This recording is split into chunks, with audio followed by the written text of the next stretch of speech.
কেন জানি না সকাল থেকে মনটা আজ ভীষণ খারাপ লাগছে। নিজেকে ভালো রাখার হাজার চেষ্টা করছি, কিন্তু কিছুতেই ভালো রাখতে পারছি না। কিরকম যেন অস্থিরতা কাজ করছে মনের ভিতরে। আর যতই আমি চাই না কেন, নিজেকে ভালো রাখার চেষ্টা করি না কেন, ততই মনে হয় আরো বেশি খারাপ হয়ে যাচ্ছে। সব চেষ্টায় যেন ব্যর্থ হচ্ছে, কোনো কিছুতেই সাকসেস পাচ্ছি না। সকাল থেকে ব্লগটা শ্যুট করতেও ইচ্ছে করছিল না, কিন্তু আজকে ব্লগটা অনেকটাই দেরি করে শ্যুট করছি। সকালে না কোনো কাজকর্ম করেছি না কিছু, ওই সকালবেলা উঠে শুধু ঘরটা ঝাড় দিয়ে নিজের স্নানটা কমপ্লিট করে ঘরে এসেছি। এসে দেখি মেয়ে ঘুম থেকে উঠে পড়েছে, আর ঘুম থেকে ওঠার পর এই যে মেয়েকে নিয়ে যা যা কাজ থাকে মেয়ের সমস্ত কিছু করে নিলাম। শুভ সকাল আমার প্রিয় বন্ধুরা, তোমরা সবাই কেমন আছো? আশা করি সবাই খুব ভালো আছো, সুস্থ আছো। আলিপুর জেলার ছোট্ট একটি শহর থেকে আমি মনিকা আমার আরও একটি নতুন ব্লগে তোমাদের সবাইকে স্বাগত জানাই। বড়দেরকে অনেক অনেক প্রণাম জানাই, আর ছোটদেরকে অনেক অনেক ভালোবাসা জানিয়ে আরও একটি নতুন ব্লগ শুরু করছি, বা নতুন দিন বলতে পারো। তোমরা কে কোথা থেকে আমার ব্লগটা দেখছো প্লিজ একটু কমেন্ট করে জানিও। আর তোমাদের সবার কাছেই অনুরোধ রইল পুরো ব্লগটি জুড়ে আমার পাশে থাকার। আর তোমরা কিরকম ধরনের ভিডিও দেখতে বা ব্লগ দেখতে চাও সেটাও একটু কমেন্ট করে জানিও। যাই হোক, সকাল থেকে তো আজকে সেরকম কোনো কাজ ছিল না, বা করিনি, ছিল তো না বললে ভুল, অনেক কাজই আছে কিন্তু করিনি।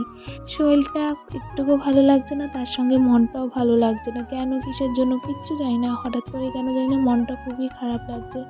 কালকে জানিয়েছিলাম যে একটু ভালো লাগছে, বা একটু ভালো না, আমি খুব খুশি ছিলাম যে ভাই আসছে, তার মধ্যে একটা মনের দুঃখ ছিল। আর আজকে কেন জানি না সকালে ঘুম থেকে ওঠার পরেই মনটা ভীষণ খারাপ লাগছে।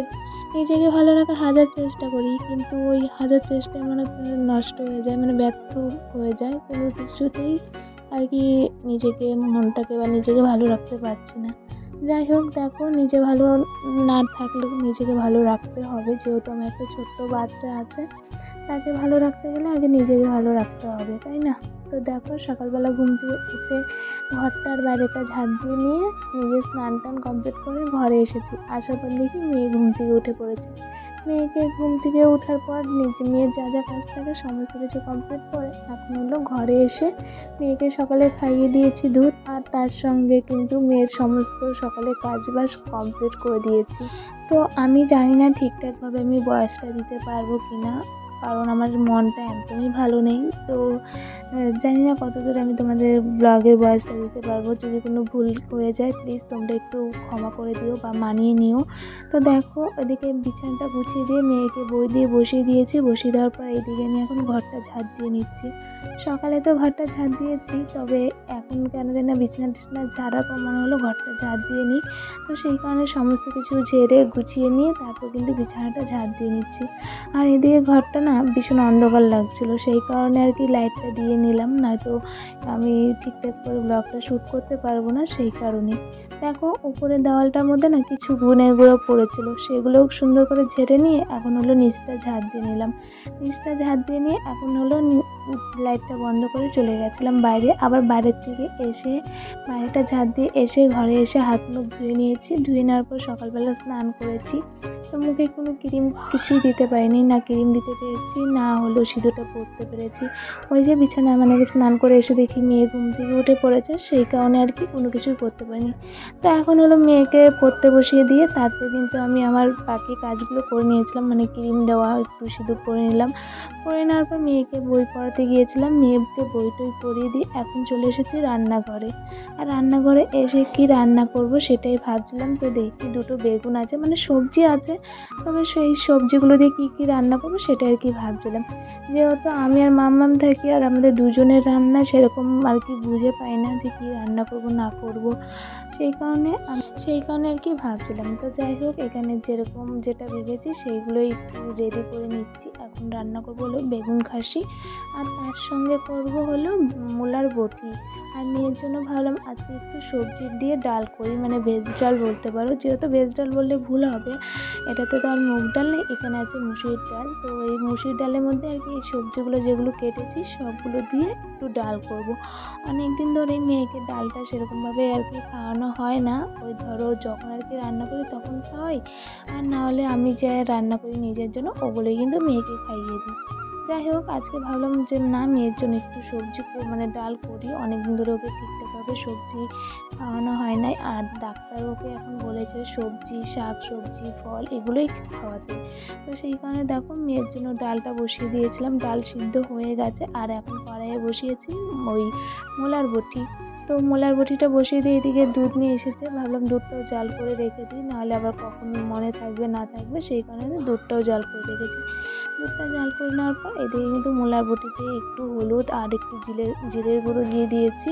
তো এখন সেটাই করছি, এখন সেটাই নাড়াচাড়া করে ভেজে নিচ্ছি ঠিকঠাকভাবে। আর এদিকে যেহেতু সবজিগুলো কেটে নিয়েছিলাম, সেই কারণে সবজি চুচা মুচা সব ওভাবেই ছিল, ওগুলো আর গুছানো বা পরিষ্কার করা হয়নি। তো সেগুলো এখন সমস্ত কিছু নোংরা উঠিয়ে নিয়ে ওই প্লাস্টিকের মধ্যে ভরে নিয়ে এক সাইডে রেখে দিয়েছি। আমার না খুব একটা বাজে অভ্যেস, সেটা বলো তো কি, সেটা হলো এই যে রান্না করতে বসে একটা একটা করে সবজি বানাবো আর তারপর রান্না করব। এই দেখো, যেরকম এখন হলো সমস্ত সবজি কিন্তু আমি কেটে নিয়েছিলাম, কিন্তু তার মধ্যে হলো লঙ্কাই দেওয়া হয়নি। এই যে এখানে যে মূলার বটিটা বসিয়েছি তার মধ্যে কিন্তু আমি লঙ্কা দিইনি। তারপর এই যে এখানে আবারও লঙ্কাটা কেটে এখন লঙ্কাটা দিয়ে দিলাম। তারপর দেখো ওদিকে কিন্তু মূলার বটি করা হয়ে গেছে। তারপর এখানে মামামের ডালটা একটু পুরন দিয়ে নিলাম, একটু জিরা পেঁয়াজ দিয়ে একটু হালকা করে পুরন দিয়ে নিলাম। আর তার সঙ্গে যে দুধটা বসিয়েছিলাম, দুধটাও না আমার ভুলে অনেকটা শুকিয়ে ফেলেছি জানো তো। এখানে আজকে ফ্রাই প্যানের মধ্যে ছিল ওই সাবু, তো সাবুটা খালি করা হয়নি বলে ওই কাগলার মধ্যেই একটু আর কি দুধটা জাল করে নিয়েছিলাম। তারপরেও আবার যখন সন্ধ্যার সময় মেয়েকে দুধ খাওয়াবো বলে জাল করতে গিয়েছি, তারপর আবারও একটু জাল করেছিলাম, তখনও অনেকটা শুকিয়ে গেছিলো। তারপর বলতে পারো আধা কাপের মতো মেয়ে আজকে দুধ খেয়েছিল। যাই হোক, ওইদিকে দেখো দুধ জাল করা হয়ে গেছে। এখন হলো আমি ওই বেগুন খাসি করবো। তো বেগুন খাসির মধ্যে আজকে একটু ডালের বড়ি দিচ্ছি, যদিও এইভাবে কখনো খাইনি, তো আজকে ফার্স্ট টাইম ট্রাই করছি। তবে খেতে কিন্তু ভীষণ টেস্ট হয়েছিল। তারপর দেখো ওইদিকে যেহেতু আমি রান্না করছিলাম, তো এদিকে কিন্তু মেয়ের খাওয়ার টাইমটা অনেকটা লেট হয়ে যাচ্ছিলো, আর আমার কাজ বাজ আজকে এত লেট হয়েছে যে কি বলবো। সেই কারণে আর কি মেয়েকে এই যে ডালটা করেই খেতে দিয়ে দিয়েছিলাম। তারপর কিন্তু দুটো ডালের বড়িও ভেজে দিয়েছিলাম। তো মেয়ে এখানে আমার উপর একটু রাগ করেছিল। রাগ করার কারণটা হলো ও যেহেতু ফোন দেখছিল, তো আমি ভিডিও করব বলে ফোনটা নিয়ে এসেছিলাম, সেই কারণে আর কি একটু রাগ করেছিল।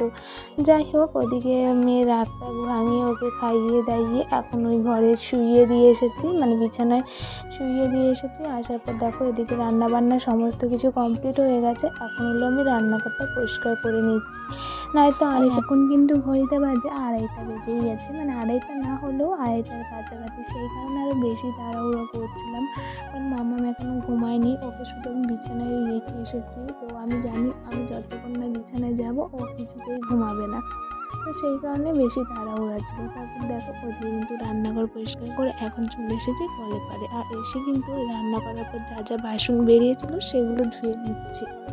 আর এইগুলো ধুয়ে নেওয়ার পর কিন্তু আমার কিছুটা কাজ হালকা হয়ে যাবে। আর সকালে আমি আজকে ভাত খাইনি, কেন জানি না খেতে ইচ্ছে করছিল না। ওই যে সকালে বললাম না, আমার মনটা একদমই ভালো ছিল না, সেই কারণে আর কি সকালে কিছু খাইনি। তো দেখো ওইদিকে তো মামামকে বিছানায় শুইয়ে রেখেছি। তো ভাবলাম যেহেতু ও একদম চুপ করে আছে, তো ভাবলাম সেই কারণে এই ফাঁকে ঘরটা মুছিয়ে নিই। সকালে যেহেতু সকাল স্নান করে নিই, আর স্নান করে আস্তে আস্তে দেখি মামাম উঠে পড়েছে, উঠে যায়, সেই কারণে সকালবেলা করে ঘরটা মুছতে পারি না। আর এইদিকে না ঘর মুছতে এসে বলে তো কী হয়েছে, আমি না যখন ঘর মুছতে আসি বা ঝাড় দিতেই আসি না কেন, তখন দেখি কি মানে পায়ে চুল, বলতে পারো এত হেয়ার প্রবলেম হচ্ছে জানি না। মানে আমি কিন্তু চুলকে ভীষণ ভালোবাসি, কিন্তু এখন দেখছি আমার পরিস্থিতিটা এত খারাপ, মানে চুলগুলো একদম ঝরে পড়ে যাচ্ছে। যখনই চিরুনি করছি বা এমনি যদি একটু হাত দিচ্ছি না মাথায়, তাতেই কিন্তু প্রচণ্ড হেয়ার প্রবলেম হচ্ছে। তো কিসের জন্য কেন কিচ্ছু জানি না, কিন্তু মাম্মাম পেটে আসার পর কিন্তু এত হেয়ার ফল হতো। তবে মাঝখানে মাম্মাম হওয়ার পর আর কি মাঝখানে হেয়ার প্রবলেমটা কমেছিল। এখন ইদারিং এত বেশি হচ্ছে যে কি বলবো, মানে গাদা চুল উঠে আসছে। তবে যাই হোক, এদিকে দেখো দুপুরে সমস্ত কাজ করে মামাকে ঘুম পাড়িয়ে দিয়েছিলাম। এখন হলো মামাম ঘুম থেকে উঠে পড়েছে, আর মামাকে এখন দুধ খাওয়াবো। আর দুধটা ওই পাশে দেখতেই পাচ্ছ গ্যাসে বসিয়েছি। আর এদিকে মামাকে একটু আদর করছিলাম, আর সেটাই তোমাদের সঙ্গে শেয়ার করছিলাম। আর এইদিকে দেখো আমার রান্নাঘরের পাশে আর কি ওই বেড়ার মধ্যে অনেকগুলো প্লাস্টিক আর কি দেখতে পাচ্ছ ঝোলানো আছে। ওগুলোতে না অনেক জিনিস আছে, যেগুলোতে অনেক জিনিস আছে, আর আমার কাছে কৌটো না থাকাতে আমি ওগুলোকে ওভাবেই